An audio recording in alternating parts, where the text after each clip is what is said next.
सत्य महाव्रत, अहिंसा आदि। और इसके बाद इस सम्यक की शुद्धि का देखो 29वां विषय आप शुरू हो रहा। 29वां विषय का था 482 से लेकर 485 तक।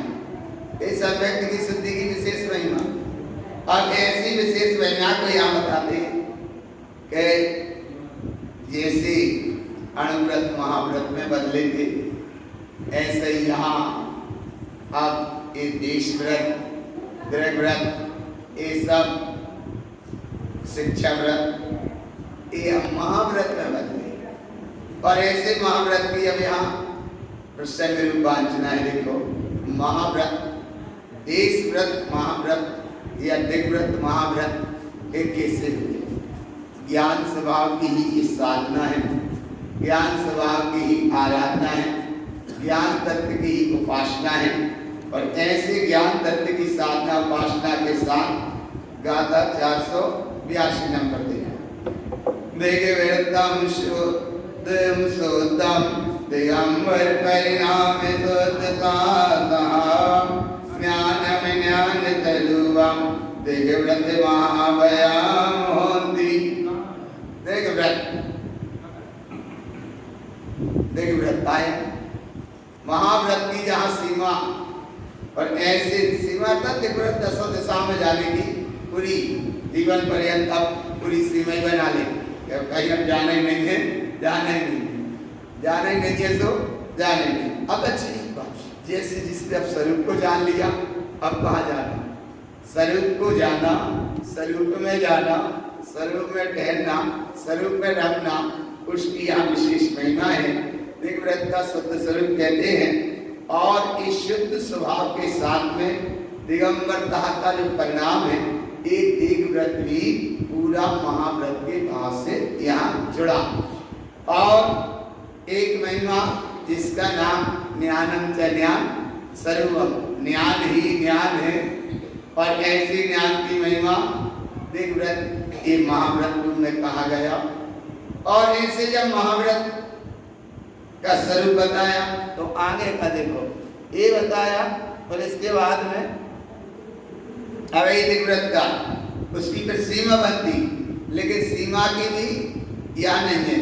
यहाँ सीमा का विशेष भाव ये है कि एक तो स्वरूप बिल्कुल उपयुक्त स्वरूप में जाए, न जाए और न जा पा रहा हो तो फिर बार बार अभ्यास है, एक अपेक्षा है। और दूसरा एक है कि यहाँ जहाँ चले इतनी दिशा का मर्यादा, फिर उसमें अपनी सीमा बना लेना, सीमा बना लेना कि जैसे दमोह के बाहर नहीं जाना, फिर दमोह में भी अमूरगंज के बाहर नहीं जाना माने नहीं जाना। और फिर उसमें सीमा और हो गई कि अब विद्यालय के बाहर ही नहीं जाए। तो ऐसी यहाँ महिमा बताते हैं। देशो शुद्ध सहावन उद्देश्यनम तम विदर्शनम ज्ञानम देशो उद्देश्य शुद्धम देशवृत्ति महाभयाम होती। देशवृत्ति यहाँ महिमा इसलिए आई कि अणुव्रत की जो साधना है वो देशवृत्ति की अपेक्षा, और जहाँ सीमा है वहाँ अणुव्रत है, और जहाँ सब त्याग है वहाँ महाव्रत। त्याग में पूरा महाव्रत, तो जहाँ तक सीमा है वहाँ तक अणुव्रत। सीमा में अणुव्रत, सीमा में मर्यादा, और पूरे त्याग में फिर कोई मर्यादा नहीं, जाना ही नहीं है, नहीं जाना। ऐसा यहाँ भाव है। और देश वृत्ति की अपेक्षा एक महाव्रत का स्वरूप कहा, एक देश व्रत ही जहाँ महाव्रत में बदल रहे हैं। और महाव्रत के साथ एक उद्देश्य है जिसका नाम है सम्यक दर्शन, सम्यक ज्ञान और सम्यक चारित्र की विशेष महिमा है। ऐसे सम्यक के महासागर में जहाँ डुबकी लगा रहे हो, ऐसी वहाँ विशेष डुबकी की यहाँ अवस्था का अनुभव बताए। और उस अनुभव का महिमा को यहाँ विशेषता से बताते हैं। क्या महिमा बता रहे हैं उसकी देखो महिमा। देश उद्देश्य सोतम एक उद्देश्य अपने स्वदेश में जाने का, एक भावना अपने स्वस्वरूप की आराधना। ऐसा देश करता है स्वरूप का यहाँ स्वरूप बताया। अब अनर्थ दंड व्रत कहते हैं, अनर्थ दंड व्रत। देख व्रत की इसकी सीमा का भाग पकड़ में आए। अब अनर्थ दंड व्रत, अनर्थ दंड व्रत का तो ये है कि बिना प्रयोजन कोई काम नहीं करना, बिना प्रयोजन के कोई काम नहीं करना। एक भाव वो है, एक भाव यहाँ गुरु महाराज कह रहे कि अज्ञान पूर्वक कछु काम ही नहीं करना। एक तरफ कह रहे बिना प्रयोजन के कोई काम नहीं करना, और दूसरी तरफ कह रहे अज्ञान पूर्वक कोई काम ही नहीं करना। तो कैसा नहीं करना? अन्यानम अर्थ न दिट्ठति, अर्थ कहते हैं प्रयोजन सत्ता को, ना दिट्ठति माने अपने आत्मस्वरूप की जहाँ दृष्टि है वो तो प्रयोजन भाव है, और आत्मस्वरूप की जहाँ दृष्टि नहीं है वो सब निष्प्रयोजनी है। निष्प्रयोजनी माने निष्प्रयोजनी। तो उपयोग कहाँ? उपयोग स्वभाव में है तो प्रयोजनी, और उपयोग स्वभाव से बाहर हटा सो सब निष्प्रयोजनी। तो यहाँ कहते हैं अन्यान अर्थ ना दिट्ठति, अज्ञान पूर्वक जहाँ तक की दृष्टि है वो सब निष्प्रयोजनीय हैं, और अगर प्रयोजनवान है तो ज्ञानेन सावेन भवो विसंतो, ये प्रयोजनवान है, ऐसे प्रयोजन सत्ता है। ज्ञान सावेन भवो विसंतो, एक बार ऐसा अनुभव, एक क्षण मात्र के लाने अनुभव, इसका ही नाम भगवान ध्यान, अपने स्वभाव की साधना का ध्यान, अपने ठहर जाने का नाम, अवस्था का नाम ध्यान। ज्ञान सावेन भवो विसंतो, और ऐसे ठहर जाओ कीलैकम सहावम, जैसे कोई वस्तु को कर देते ना बिल्कुल कैद, जैसे नट से कस दिया तो बिल्कुल अब वो हिले ना, तो ऐसे यहाँ उपयोग स्वभाव में ऐसे ठहरे, ऐसे ठहरे कि बिल्कुल वो वहां से हटे ही ना। कीलई अब, कीलई माने बिल्कुल ठहर गया। कीलई अब सहावम अप्पा परिमप्पो हवै, अगर ऐसा अनुभव किया तो इसी समय यह आत्मा ही परमात्मा है, आत्मा ही परमात्मा है, ऐसा बिल्कुल ठहर गए। तो ठहरे काय में? एक में, ठहरे एक में निःशुद्धात्म, इसकी महिमा आना चाहिए, इसका बहुमान आना चाहिए। जगत प्रपंच जात का बहुमान आके कितना रस लेते हैं, जगत मेहमान, जगत चक्र, जगत माया के चक्र में कितना रस आता है।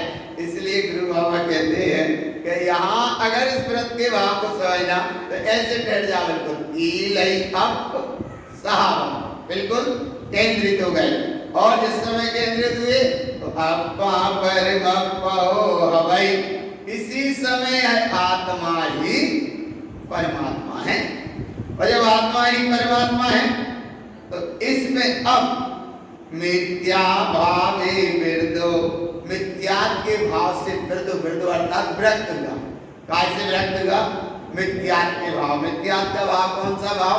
झूठा भाव। मिथ्या भाव विरदो, कहते मिथ्या के भाव से, झूठे भाव से वह विरक्त हुआ, और विरदो संसार सरणी वावारे, और वह संसार के चक्र की जो लंबी यात्रा थी उससे भी वह विरक्त होता है। संसार में जो व्यापार करने की व्यवस्था चलती है उसका नाम है कर्म। कर्म, कर्म का जो व्यापार चलता रहता है, पुण्य कर्म करा सो संसार का व्यापार, और पाप कर्म करा सो संसार का व्यापार। संसार का व्यापार माने कर्म।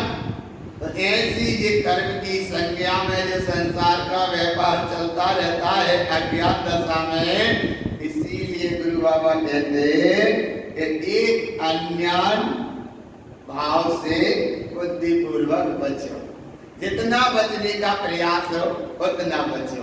आगे कहते हैं अन्यान अर्थ विरदो, निस्अर्थ, अर्थ कहते प्रयोजनवान को, प्रयोजनवान, तो प्रयोजनवान कौन सा स्वरूप है? एकमात्र आत्मा है। पर यहाँ बैठ के क्या कहोगे? आत्मा ही कहोगे। धन दौलत संसार संयोग तो कोई प्रयोजनवान है नहीं। तो यहाँ बैठकर किस बात का भाव कहोगे कि जो हमारे प्रयोजनवान सत्ता है उस सत्ता का नाम है रत्नात्रय सत्ता।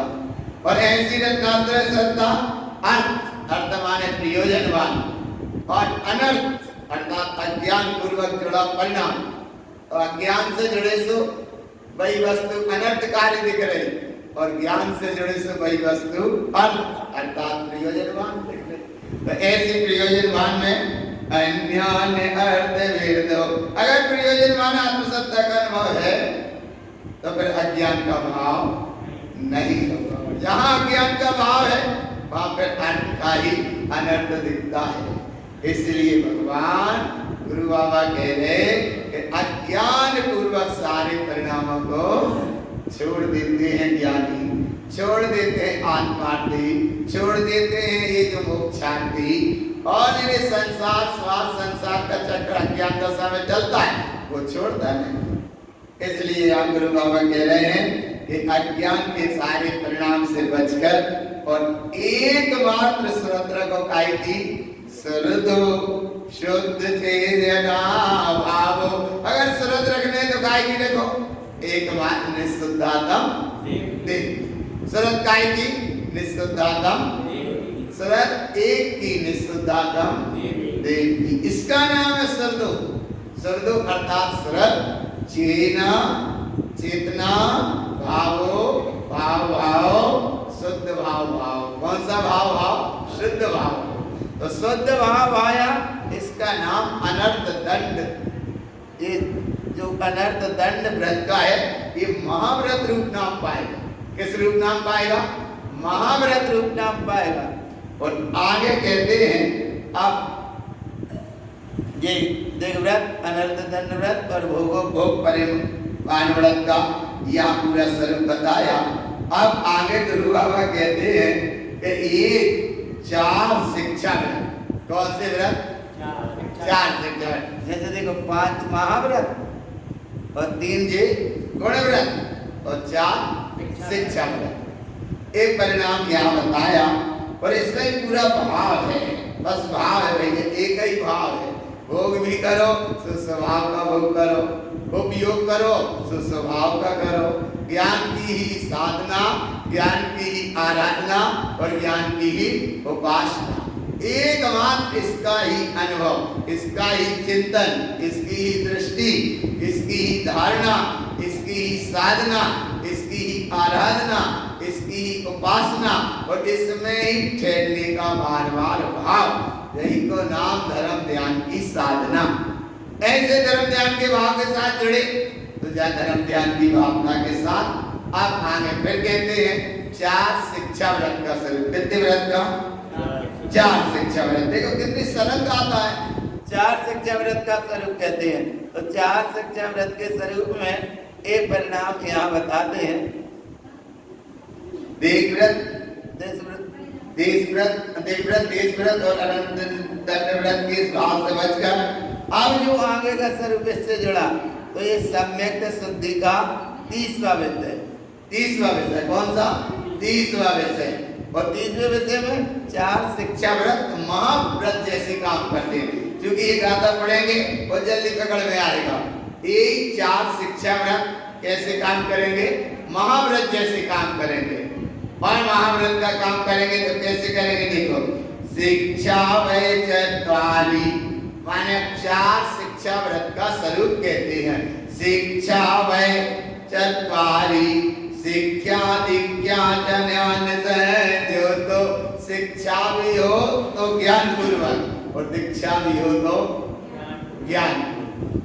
ज्ञान की महिमा और ज्ञान पूर्वक की शिक्षा, ज्ञान पूर्वक की दीक्षा और इसमें सुरक्षा की एकमात्र चेतन सत्ता की। कैसे हो?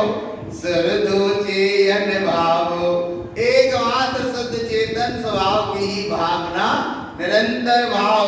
और ऐसी भावना का नाम शिक्षा में ओवेश नाम तंपी।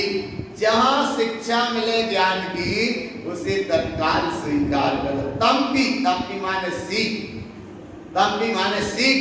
शीघ्र ऐसी शिक्षा शिक्षा को ग्रहण करो, लेकिन आत्मज्ञान की, आत्म अनुभव की, आत्म साधना की, आत्म उपासना की ऐसी शिक्षा तंपी कहते शीघ्रता, शीघ्र ग्रहण करो। ऐसे जब स्वरूप को ग्रहण किया तो ये अब शिक्षा व्रत का उपदेश यहाँ कहा जा रहा है। सबसे पहले भोग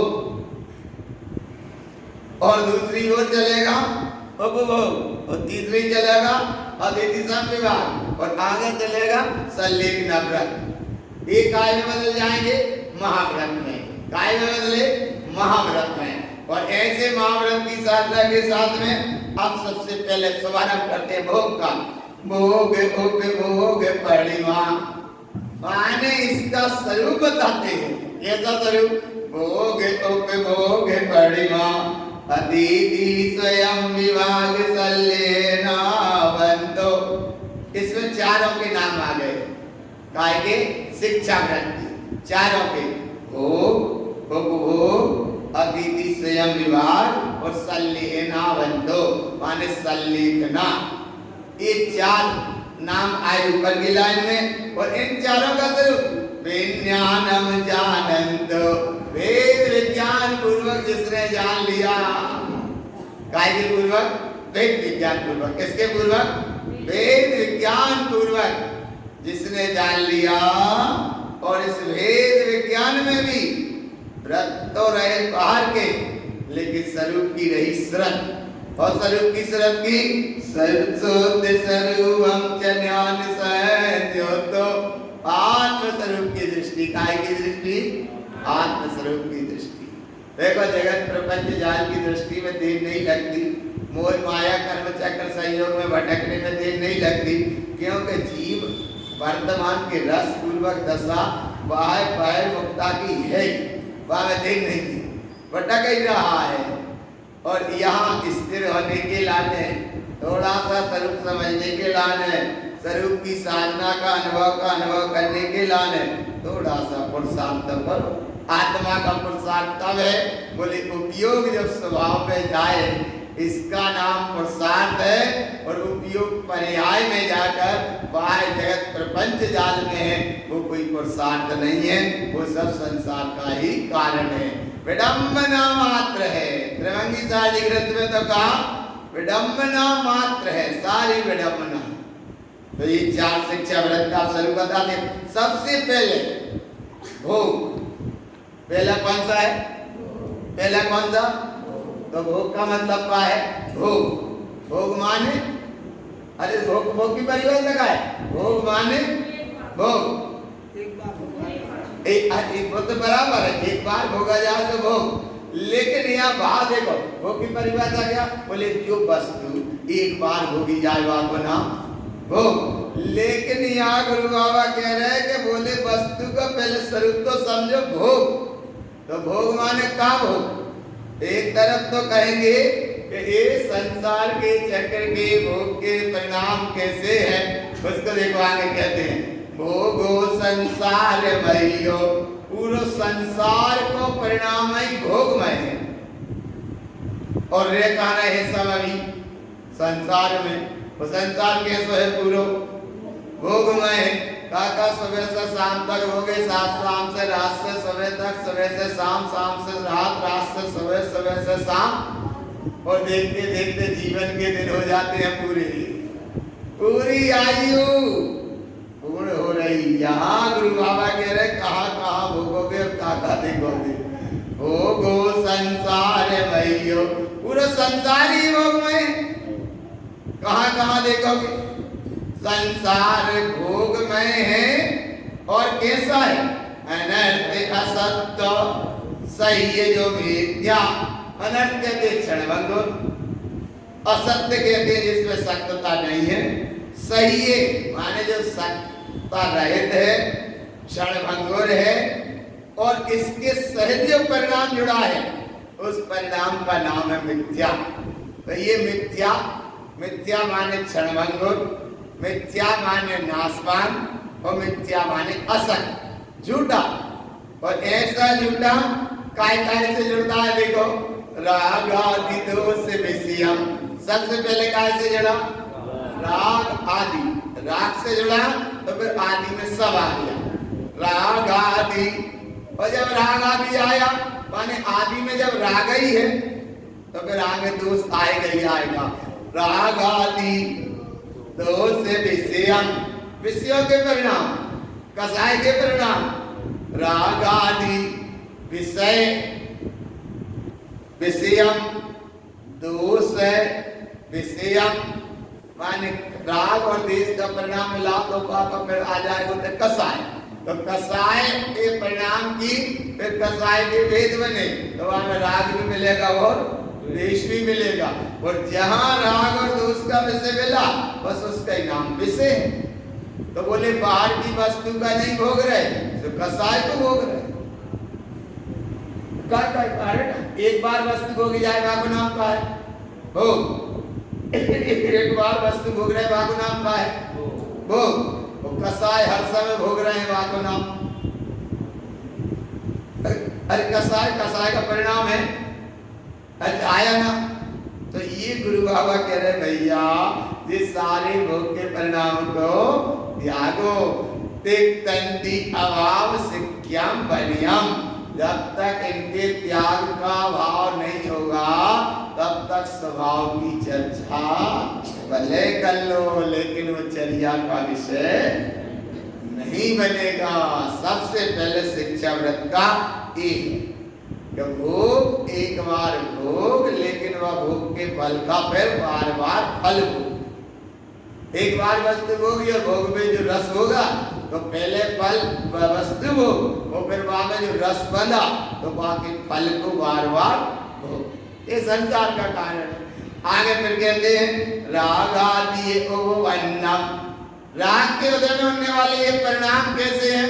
राग आदि उपवन्नम, राग आदि के परिणाम अपने आप उपवन्नम प्रकट होते चले जाते हैं। वो कैसे हो रहे हैं? पुण्यम पावम च दुःखसाहवम, कभी पुण्य रूप और कभी पाप रूप। पुण्य में थोड़े ऊपर वाली पलकिया में और पाप में नीचे वाली पलकिया में। पाप के परिणाम में धूम में खड़े हैं और पुण्य के परिणाम में छाए में खड़े हैं। पर परिणाम कैसा है? पुण्यम पापम च दुःखसाहवम, पाप का परिणाम तो दुख का है ही है लेकिन पुण्य का परिणाम भी दुख का है। क्यों? क्योंकि संसार का कारण है भगवान। इसलिए दृष्टि रखो एक की निःशुद्धतम, काय की दृष्टि रखना एक की, काय की दृष्टि रखना एक की, और जिसका नाम है शुद्धात्म देव। और इन परिणामों की महिमा आगे और बताते अन्यानम संतुष्टम। देखो एक दिन एक सूत्र आया था, बहुत अच्छा अनुभव का वो सूत्र आया था कि तप का फल तो अचिंत है। कितना है तप का फल? तप का फल तो अचिंत है लेकिन वर्तमान में थोड़ा बहुत तुच्छ सी वस्तु कुछ मिलती है। वह तुच्छ सी वस्तु के चाहना के परिणाम में अपने तप के फल को तुच्छ कर लिया। क्या हो गया? तप का फल कैसा हो गया? तुच्छ सा हो गया। और तुच्छ से फल को भोगने में इतने संतुष्ट हो गए कि आगे की बात नहीं भोगने, बस उतने में संतुष्ट हो गए। इसलिए यह कहते हैं अन्यानम संतुष्टम, इसमें संतुष्ट हो गए। और इसमें संतुष्ट होने का परिणाम भोगम सैकार सयलते तंचा, एक क्षण में नाशवान वस्तुएं जो मिलती हैं संयोग में, इनके भोग में मस्त ना होकर ये भाव कि ये अपनी ना थी ना ये अपनी है और ना कभी ये अपनी रहेगी। पर वस्तु कहाँ होगी अपनी?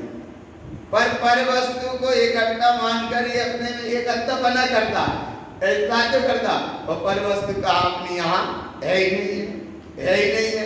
तो यहाँ देखो कहते हैं भोगम सैकार सयलते तंचा, आत्मार्थी आत्मदृष्टि यानी ऐसे भोग के परिणाम को त्याग देता है। काय के अनुभव से त्यागता है? ज्ञान स्वभाव की साधना से। काय से त्यागता है? ज्ञान स्वभाव की साधना से ऐसे परिणामों को वो त्याग देता है। अब गुरु बाबा से पूछा कि भोग ना करें, करने का भोग करो, लेकिन ऐसा भोग करो। कैसा भोग करो? बोले ऐसा भोग करो। कैसा भोग करें? भोग हम जिन्हें होता, जैसा जिन्हें परमात्मा ने कहा ऐसा भोग करो। तो कैसा भोग कहा हमने? शुद्धम भोगम च शयल दोष परिचतो, जहाँ एकमात्र आत्मस्वरूप की ही दृष्टि रहे, अशुद्ध पर पर्याय का जहाँ बिल्कुल त्याग हो जाए, और उनका त्याग होने के बाद जो शेष स्वभाव की साधना का अनुभव रह जाए, उस अनुभव का करो तुम भोग। और ऐसे अनुभव के भोग में मति ज्ञानम संततम, अरे भगवान मति ज्ञान के परिणाम, और मति ज्ञान के परिणाम का यही है कि कम से कम इतना पहले अनुभव का संतुष्टा का भाव आओ कि हाँ मैं आत्मा, शुद्ध आत्मा का है। माने अरे सब कहाँ हो? बोले मैं आत्मा, शुद्ध आत्मा, परमात्मा ही, यही परमात्मा है थे भगवान। इसीलिए देखो इसमें भोग, हम अगर ऐसा भोग है तो भोग है, और नहीं तो फिर संसार का भोग है। संसार का भोग संसार का कारण, और आत्म स्वभाव का उपयोग करो, उसका नाम भोग है, तो वो मोक्ष मार्ग का कारण। और ऐसे भोग में सबसे पहले निर्णय में क्या आया? इस निर्णय का नाम है जी। अच्छा सुनो, देखो ऐसे निर्णय आता है, जीव जुदा, उद्गल जुदा, एक तत्व को, और जो कछु उपदेश है सब जाको ही विस्तार है। बस इतना ही सार है। सार कितना है? जीव जुदा, उद्गल जुदा, यही तत्व को सार है। जो कछु उपदेश है सब इसका ही विस्तार है। तो पहले जो निर्णय करो कि वेद ज्ञान तो हो, आया ना भगवान? कहीं कोई संयोग में जाने के बाद में कहता, बोले बेरा कहीं नहीं आया। क्यों नहीं आया बेरा? बोले इतनी घटनाएं घटती है, इतनी घटनाओं में जाते हैं, इतना सब होता है, लेकिन भगवान बेरा कहीं नहीं जाता। काहे नहीं आ रहा? माने चेतन नहीं है, दूसरों को चेताया है या दूसरों की क्रिया में चला गया, लेकिन भगवान अपने आप को चेत नहीं पाता, अनुभव नहीं कर पाता। ऐसा अनुभव करो भगवान, ऐसा अनुभव करो। इस अनुभव को बार बार कहते हैं मति ज्ञान। माने इतना तो निर्णय करो, जीव जुदा, उद्गल जुदा, यही तत्व को जाको नाम मति ज्ञान। कछु तो भाव तोड़ो, तो भाव क्या भाव? बोले भाव। तो ऐसे भाव, भोगम शुद्धम संसार सरनिधीर दोयम, अगर ऐसा भोग हुआ तो संसार के चक्र से विरक्त हो जाओगे, और अगर संसार का भोग करते रहे तो फिर संसार में ही उस भोग के फल को फिर भोगते रहे। ऐसा भोग हो जो संसार के चक्र से मुक्त कराने में सहाय बने, ऐसा भोग करो। कौन सा भोग करो? ऐसा भोग करो। और ऐसे भोग के परिणाम में एक और बात बताई। देखो क्या बात बताई? आगम पुराण सतम, शुद्ध आत्मा की बात सुनने को मिले उसका निर्णय करो, शुद्ध आत्मा का अनुभव उसका निर्णय करो। आगम में आया है उसका नाम, एक जैसे आगम में आया कि जीव को जीव जानो और अजीव को सत्ता। इस तत्व का सही स्वरूप समझ लो। सात तत्व, 9 पदार्थ, 6 द्रव्य, 5 अस्थि का, जैसा इनका स्वरूप है वैसे इनका स्वरूप समझ लो। और इनका स्वरूप समझने के बाद आगम पुराण शुद्धम, आगम पुराण शुद्धम, जिस आगम पुराण में शुद्ध आत्मा का अनुभव मिले उसका नाम आगम पुराण। वो संसार के पुण्य पाप की जगत प्रपंच जाल की कथा कहानी मिले, वो सब संसार का कारण। यहाँ कहते हैं आगम पुराण शुद्धम। अच्छा, आगम में क्या आया? अक्षर स्वर व्यंजन पद अर्थम, अक्षर स्वर व्यंजन, ये सब अवस्था के साथ में चेतन पद की महिमा और तम कहते एक प्रयोजनीय है। ऐसी वह प्रयोजनवान सत्ता की महिमा अपस्वरूपम समदेतम, आत्म स्वरूप की दृष्टि जहां बनी है। अरे आगम में भी यही आया कि ऐसे जिनेन्द्र प्रभु की देशना को आत्मसात करके ये सिद्धनंतम मुक्ति प्रवेशम शुद्धम स्वरूपम गुणमाल गृहीतम जे के भी भव्यात्म सम्यक्त शुद्धम तेजाति वो क्या जिनेन्द्र के वचन। तो ऐसे वचनों का सत्यता से स्वीकार करो, वो फिर उस सत्यता का सही भोग करो। ऐसे भोग का अपसावम स्वरूपम सदेटम अपा परमात्म शुद्ध संतटम, इसमें संतुष्ट हो के वास्तव में कुछ मिला तो संतुष्टि है, कुछ मिला उसका नाम संतुष्टि का भाव। और इतना सब पढ़ने के बाद पता पड़ा के आया ना, आगम का मतलब पाए भैया स्वाध्याय करना। तो स्वाध्याय करके कुछ तो तुम्हें मिले, आत्मा के अनुभव की बात मिले, आत्मा की चर्चा की बात मिले, इसका अनुभव का तो विषय मिले, आया ना। और जो बाहर जगत प्रपंच जाल की बात मिल रही है, संतुष्ट हो गए तो फिर वही संसार का कानून है। इसलिए साधुता के उपलब्ध होने के बाद अगर उपदेश चले तो उपदेश वही चले प्रथमम उपदेश सम्यक्तम। पहला उपदेश काय का है? पहला उपदेश काय का है? सम्यक्त का। और यहाँ पे से काय का चल रहा है?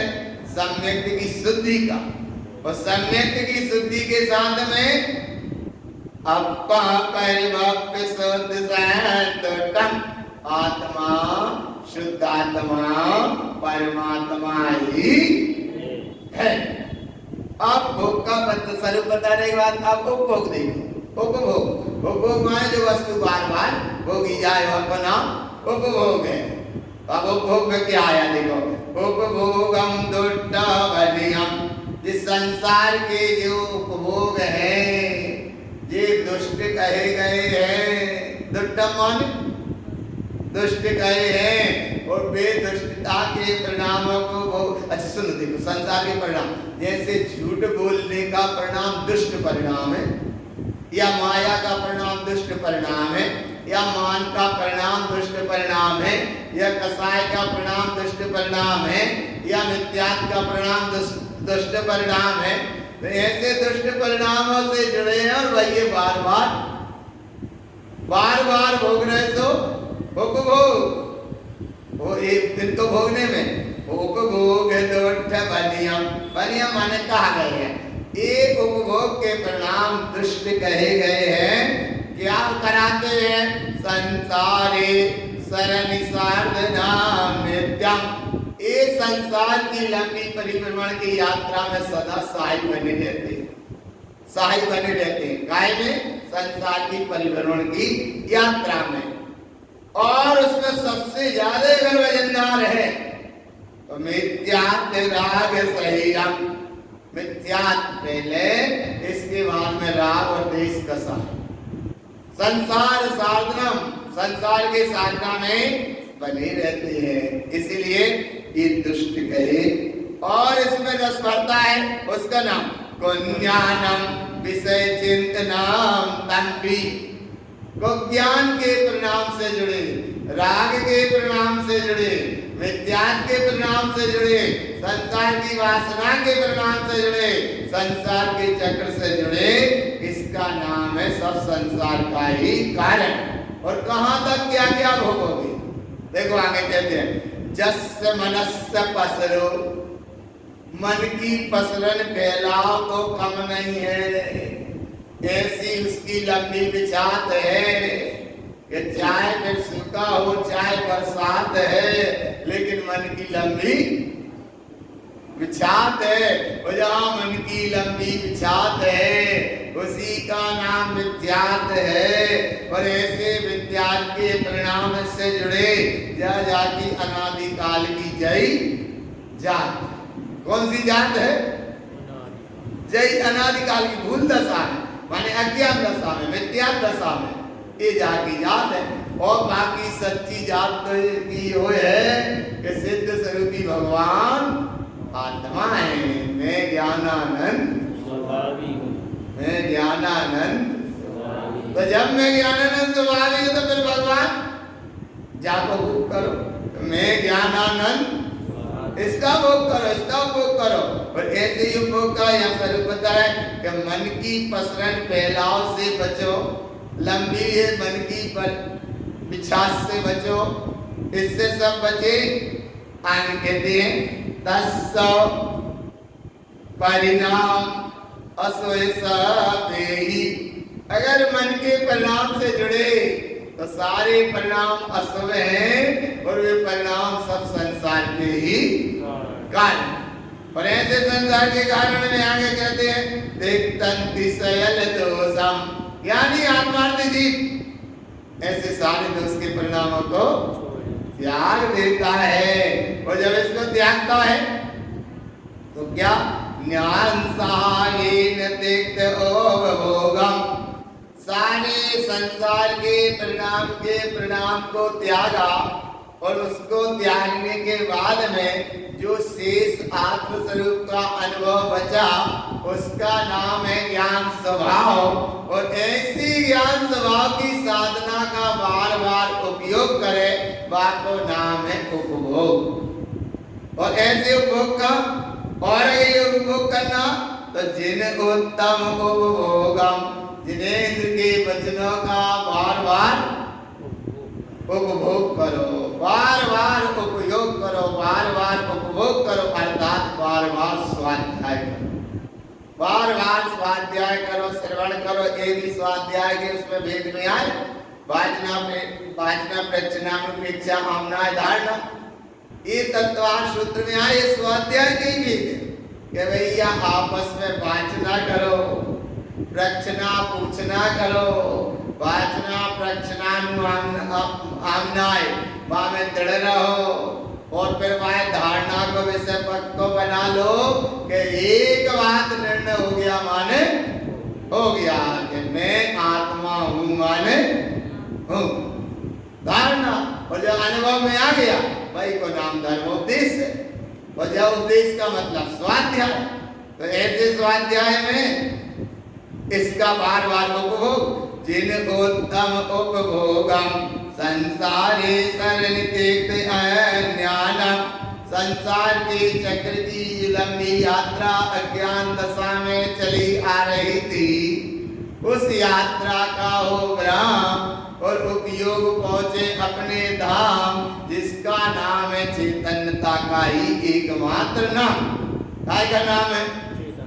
चैतन्यता ही है यह नाम। उपयोग पहुंचे अपने धाम और जगत संसार से बोले विराम। जहाँ जगत संसार से लिया विराम, उसका मतलब है कि अज्ञान पूर्वक सारे परिणाम त्यागे, आत्म स्वरूप का परिणाम जहाँ जागा, बार बार उसका अनुभव करो। इसका नाम है उपभोग।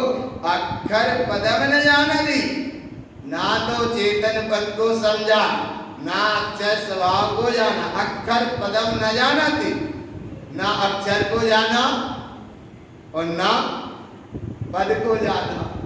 तो तुम्हारा पद क्या? अक्षर का मतलब है अक्षर स्वभाव और पद का मतलब है चैतन्य पद। इन दोनों को ही नहीं जाना। कैसे नहीं जाना? अक्षर पदम न जाना थी, अक्षर स्वयं चैतन्य पद को नहीं जाना। संसारे ओ अभिलाषम काव्य शुद्ध पर वापा, अरे आत्म स्वरूप की जहाँ दृष्टि है, आत्मा शुद्ध आत्मा परमात्मा ही का है भगवान। और ऐसी सही भगवान, अरे जो सच्ची चीज है बाय तो अनुभव में ले लो भगवान। झूठी चीज मोह माया कर्म कसाई की चीज संसार की है, वहां में कितने आनंदित हो जाते हैं। और जहाँ आत्मस्वरूप की बात बने जिससे कल्याण होने हैं, वासु भगवान आत्मा शुद्धात्मा। अब बोले कहाँ तक कहवा आत्मा शुद्धात्मा परमात्मा है कि तो खूब है, खूब ही तो चिल्लाते हैं लेकिन वह बिल्कुल नहीं दिखाते। अरे भगवान सही अनुभव का विषय न जी, कहने चिल्लाने का यह भाषा नहीं है, विषय का है अनुभव का विषय। और ऐसे ही अनुभव के विषय में अभियास सोत सोतम, तुम अभ्यास तो करो, थोड़ी ठहरो तो सही, बार बार अभ्यास करो, करत करत अभ्यास के देखो का मालूम जाना कहने हो हमें तो पूरी के नहीं तुमने करत करत अभ्यास के। अच्छा क्यों जड़मती हो सजान, तो हिंदी में पढ़ा था बहुत पहले की बात है ना, लेकिन अब वो लिखा है जड़ को मतलब क्या है, जड़ माने जिसे कोई भाव ही नहीं है, पता ही नहीं है क्या है, लेकिन फिर भी जड़ का मतलब यह थोड़ी कम बुद्धि है, जल्दी निर्णय नहीं कर पाए, इसलिए करत करत अभ्यास के जड़मती हो तो सुजान। सुजान माने वो जड़मती वाला भी ज्ञानवान हो गया। करत करत अभ्यास की जड़मती हो तो सुजान, और रसरी आवत तो भद्रा में पड़े। अरे सिल को मतलब क्या, सिल माने भद्रा, भद्रा पे निशान पड़ता है नहीं, कहा पे निशान पड़ेगा, लेकिन बोले सिल कह दो बाबा तनक अच्छी लगे, और भद्रा कह दे तनक सु बने, कितने अच्छे से समझा देते, बोली एकदम पथरा कह दे दो तो सुबह नहीं थी, अच्छा सिल कह दो तो अच्छा। भगवान देखो क्या बात है, आया ना भगवान, जैसे देखो एक गिलास अच्छा स्वच्छ छना जल लेके आइए, प्यास लगे, जो तलक शोभा को सत्य, ऐसे ही जो तलक शोभा को सत्य, अल्लाह ने एक गिलास वो के उठा ले, अरे ऐसे ही ना, अरे भगवान बात तो बिल्कुल सही है, रसरी आवत जात है, सिल पे परे निशान। अब इधर देखो कैसा सिल, जो तो बाहर को जड़ पत्थर जागी यहाँ बात ही नहीं करो, करो ही बात बात आया ना, बात देखो जागी थी, सिल पे परे निशान माने बार बार तुम आत्मा को अनुभव करो, आत्मा को अभ्यास करो तो सिर पे परे, सिर पे नहीं, अब पाएंगे सिर पे माने देखो सुनो, सिर पे कैसे, जिन वाणी के ज्ञान से सूझे लोका लोक, और शो वाणी देखो ये भी कोई याद है भगवान, याद तो है लेकिन भगवान तो करो, देखो सिल पे, सिल माने जड़ पत्थर बाहर की बात, यहाँ देखो काय की सिर पे माने जिनवाणी के ज्ञान से सूझे लोका लो, सो वाणी कभी तो वाणी पे मस्तक धर देते, ऐसे प्रणाम करते ना, पर ऐसे कर नहीं तो जोर तमाम आया ना, ऐसे अच्छा करते फिर भी श्रद्धा से नमन प्रणाम करते जिनवाणी को, तो पहले तो ऐसे करे, और कब हम ऐसा अवसर आते हैं कि जिनवाणी सिर पर रख ली थी, दो काम तो हो जाते हैं, लेकिन भगवान तीसरा काम नहीं हो पाए, सिर पे धर नहीं या सिर वहां पे धर दो, श्रद्धा प्रणाम करने में, लेकिन सिर का हम सिर पे रख ले, जिनवाणी के ज्ञान से सूझे लोका लोक, सो वाणी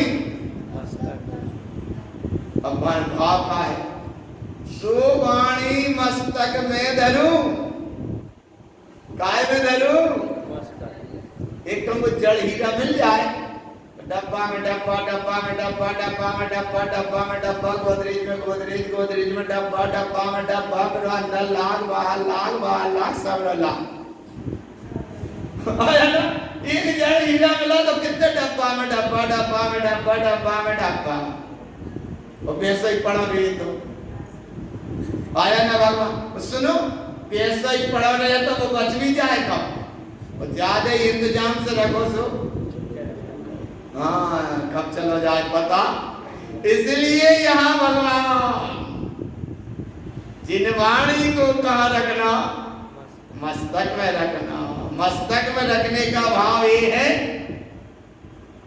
कि जब सिर पे पड़े तनक निशान, निशान को मतलब क्या है, निशान का मतलब क्या है कि जब मति सही हो जाए, और मति है जो जय बैठी है, मति जय बैठी है बिल्कुल, जो सही हो जाए तो जिनवाणी को पढ़ के, जिनवाणी को सुन के थोड़े से अंतर में डूबने का प्रयास करो। इसका मतलब है बाहर जड़ या अचेतन या उसकी वहां नहीं है, जड़ पत्थर की बात नहीं है, लेकिन भगवान जो बात काय की है, काय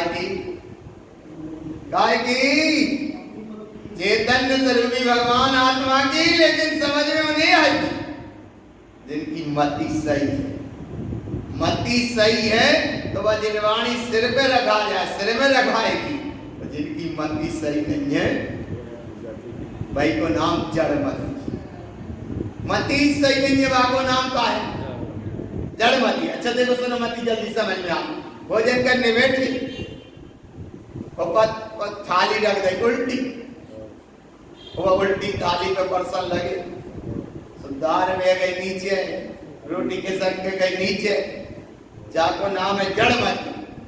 और अब सुमति कैसी है कि थाली कर दई तो दाल अच्छी प्लेट में ले ले और अच्छे से ग्रास करके भोजन करे, बाको नाम है सुमति को बात।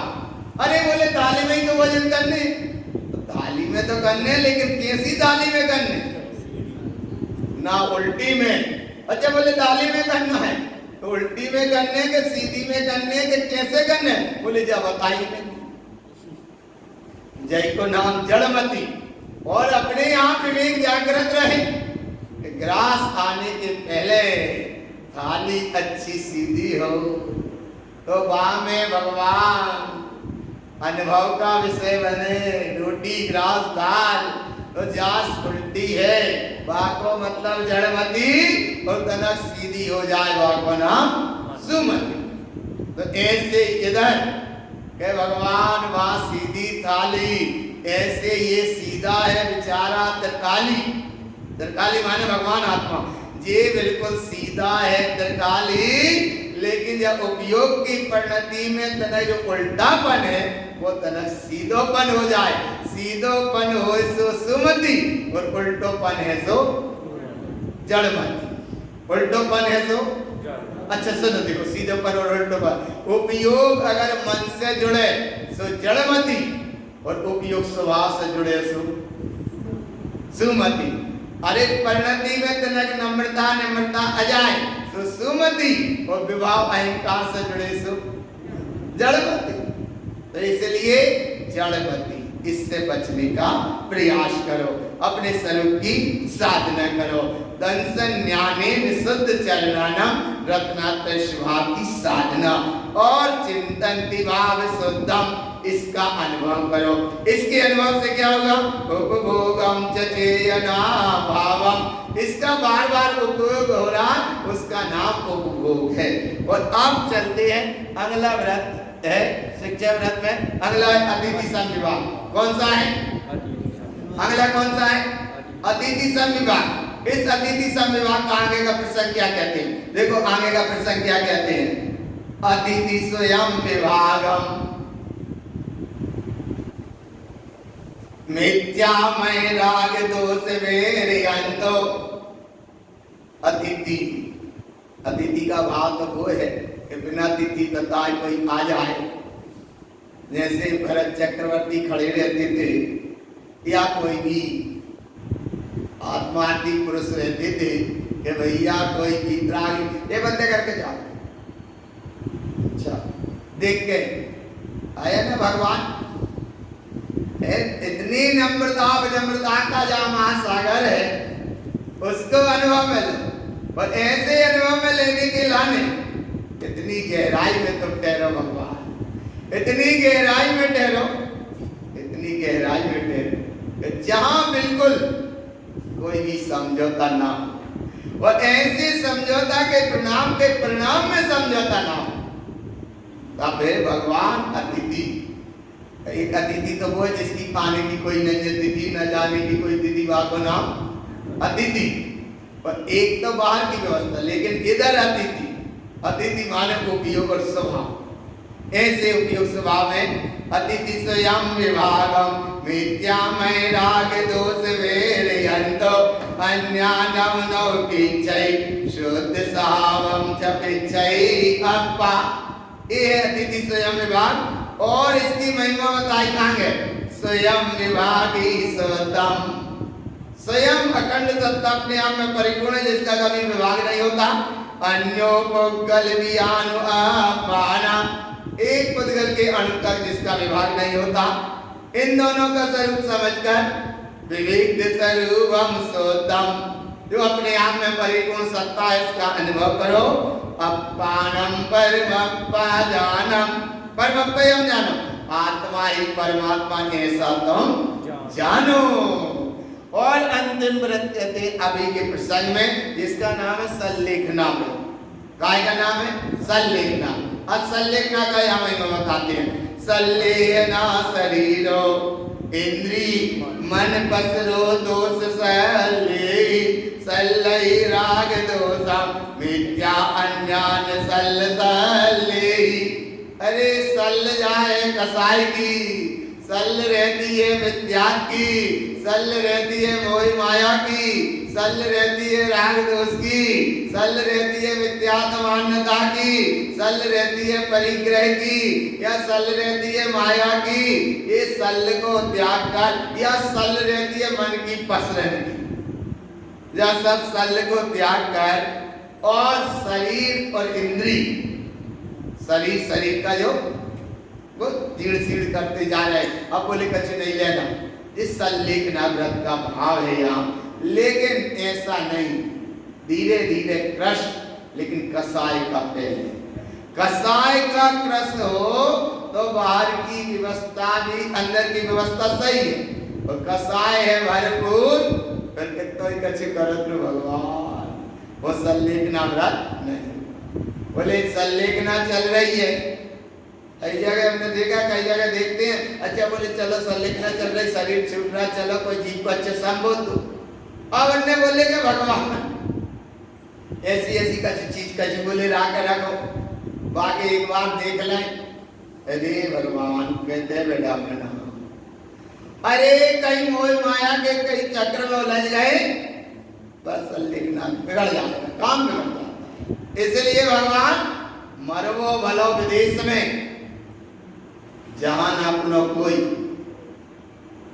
पकड़ में आ रहा, मरवो भलो विदेश में जहां ना अपनो कोई, पंछी मिल छाया करें सहेज महोत्सव हुए। को नाम है सल्लेखना व्रत की साधना, लेकिन सल्लेखना होती है साधु अवस्था में। सल्लेखना है जब मन कसा इंद्रिय आदि इन सब के फैलाव से बचे, उसका नाम सल्लेखना व्रत है। और ऐसे सल्लेखना व्रत के साथ में इसका विषय का तीन भाव और कहते हैं कि सल्लेखना का भाव और क्या है? सल्लई सयल विभाव, जितने विभाव के परिणाम है उनका सबका भी त्याग। और शेष क्या रहा?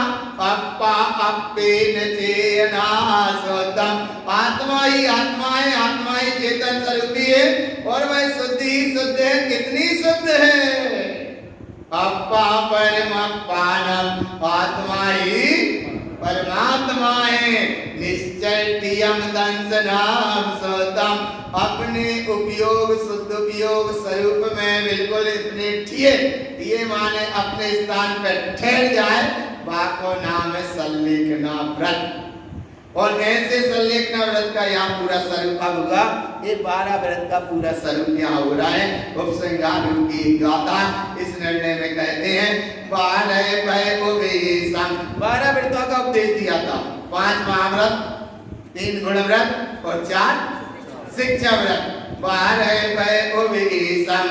इनको दरंति भावे विशुद्ध सावावम, विशुद्ध भाव के साथ इनको तुम धारण करो। ऐसा जी आसन्न भव्य पुरुषा, वह भव्य जी में और वह निकट भव्य में मोक्षगामी है।